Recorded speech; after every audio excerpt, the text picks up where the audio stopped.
ప్రస్తుతం దేశవ్యాప్తంగా అక్కినేని నాగచైతన్య అలాగే సమంత విడాకుల అంశం హాట్ టాపిక్ అయ్యింది. తెలంగాణ మహిళా మంత్రి కొండా సురేఖ చేసిన కామెంట్స్ తో ఈ వివాదం రాజుకుంది.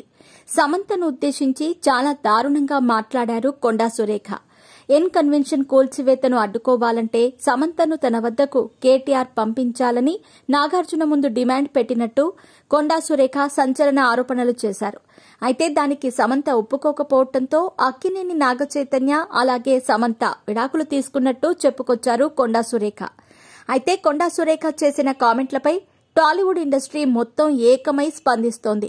కొండా సురేఖను ఏకిపారేస్తూ జూనియర్ ఎన్టీఆర్ అలాగే నాని లాంటి సూపర్ స్టార్ హీరోలు సైతం స్పందిస్తున్నారు.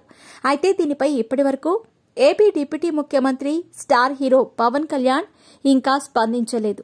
దీంతో సమంత ఫ్యాన్స్ రెచ్చిపోయి కామెంట్స్ చేస్తున్నారు.